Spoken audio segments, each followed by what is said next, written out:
4 It's about drive, it's about power. akan melakukan praktikum pembuktian teori biogenesis. Selamat menyaksikan. Pertama-tama, kita membuat kaldu dengan cara merebus ayam sampai mendidih. Kemudian, untuk mengurangi sampah kaca, kita rius botol bekas saus yang sudah tidak digunakan, dibersihkan, lalu dikeringkan. Dan inilah alat dan bahannya. 6 buah botol kaca, panci besar, selotip, selang akuarium, cutter, penggaris, corong, gunting, label nama, styrofoam, dan yang terpenting air kaldunya. Langkah pertama, kita potong styrofoam berbentuk bulat menggunakan cutter yang nantinya akan digunakan sebagai penutup botol. Kemudian, beri label 1, 2, 3, 4, 5, 6 pada botol. Potong selang akuarium berbentuk lurus, U, dan S, lalu rekatkan dengan selotip. Tuangkan kaldu ayam menggunakan corong ke dalam botol sampai setinggi 5 cm. Tutup botol nomor 1, 2, 4, dan 5 dengan styrofoam. Botol 3 dibiarkan terbuka. Botol 4 diberi pipa lurus. Botol 5 diberi pipa berbentuk U. Dan botol 6 diberi pipa berbentuk S. Kecuali botol nomor 1. Semua botol dipanaskan selama 10-15 menit. Setelah dingin, letakkan ke-6 botol pada tempat yang tidak terkena cahaya matahari langsung, lalu diamati perubahannya selama 5 hari.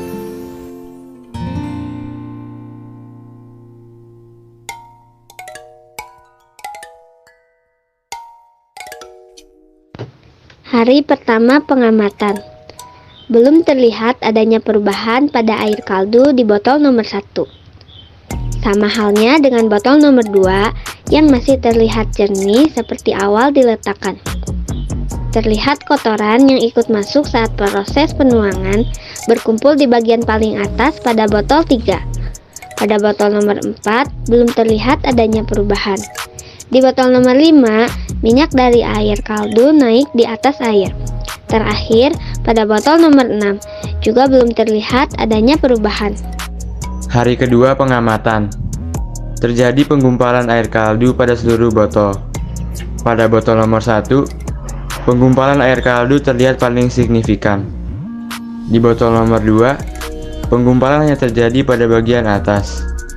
Pada botol nomor 3, terjadi penggumpalan dan juga pengendapan di dasar botol.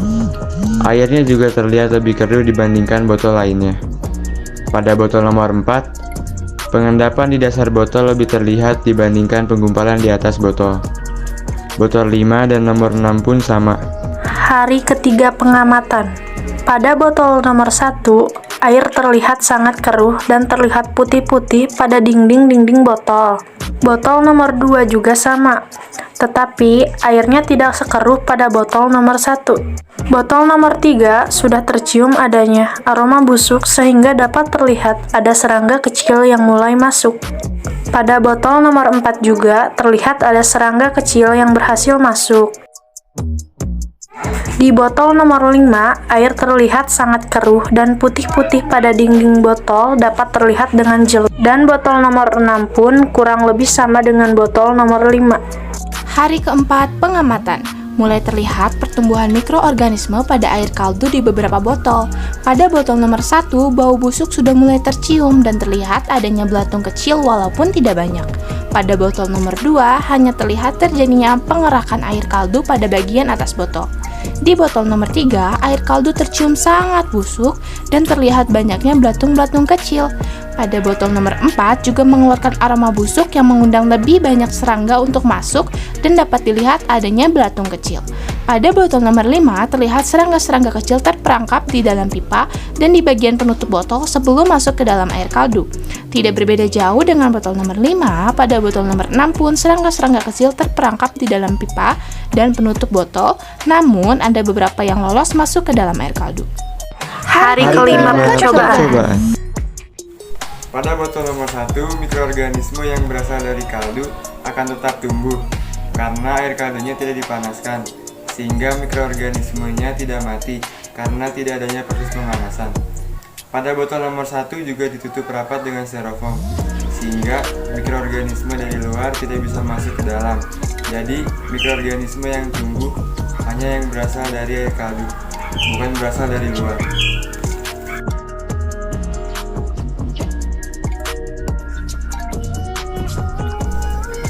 Pada botol nomor 2, mikroorganisme mati karena ada proses pemanasan terlebih dahulu, sehingga tidak ada kehidupan di dalam air kaldu.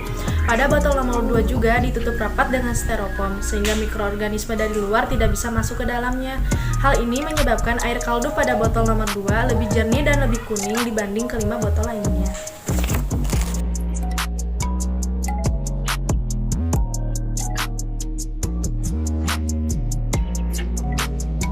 Pada botol nomor 3, air kaldu terlihat paling kotor karena bau busuk dari pinggir air kaldu tersebut mengundang serangga seperti lalat untuk masuk. Pada botol nomor 3 juga tidak diberi penutup, sehingga mikroorganisme dari luar masuk ke dalam yang dibuktikan dengan terlihatnya banyak belatung pada air kaldu.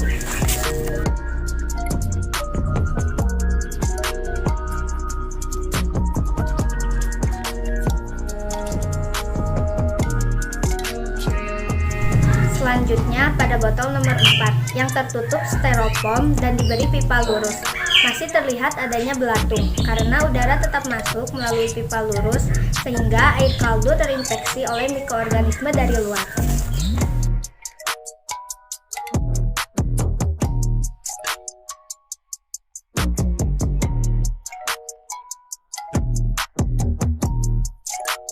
Selanjutnya, pada botol nomor 5 yang ditutup styrofoam dan diberi pipa berbentuk U, udara masih tetap masuk ke dalam kaldu. Namun, mikroorganisme akan tersangkut pada pipa sebelum mencapai air kaldu. Serangga-serangga kecil pun akan terperangkap di dalam pipa. Meskipun begitu, di dalam botol nomor 5 ini masih terlihat adanya belatung walaupun tidak banyak.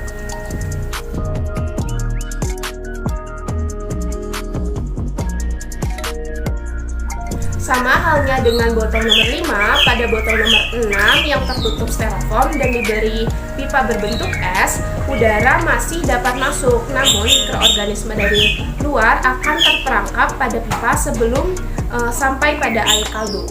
Bedanya, pada botol nomor 6 ini, belatung terlihat lebih banyak dibanding botol nomor 5.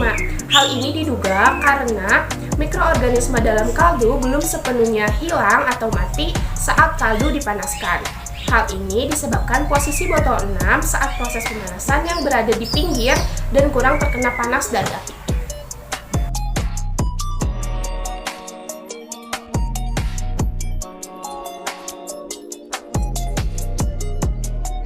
Dari percobaan yang telah kami lakukan ini, dapat dibuktikan teori biogenesis yang menyatakan bahwa makhluk hidup berasal dari makhluk hidup sebelumnya itu benar. Percobaan yang kami lakukan ini sama dengan eksperimen Louis Pasteur yang berhasil membuktikan bahwa mikroorganisme yang muncul dari air kaldu bukan berasal dari air kaldu itu sendiri, tetapi dari mikroorganisme yang ada di udara luar. Eksperimen Louis Pasteur ini sekaligus mematahkan teori abiogenesis yang menyebutkan bahwa makhluk hidup berasal dari makhluk mati dan terjadi begitu saja atau spontan. Eksperimen ini juga menghasilkan teori baru dengan 3 postulat. Yang pertama, Omne vivum ex ovo. yang artinya makhluk hidup berasal dari telur. Yang kedua, Omne ovum ex vivo. yang artinya telur berasal dari makhluk hidup. Dan yang ketiga, Omne vivum ex vivo. yang artinya makhluk hidup berasal dari makhluk hidup sebelumnya. Sekian dari kelompok kami, mohon maaf atas segala kesalahannya. Wassalamualaikum warahmatullahi wabarakatuh. Ye, beres.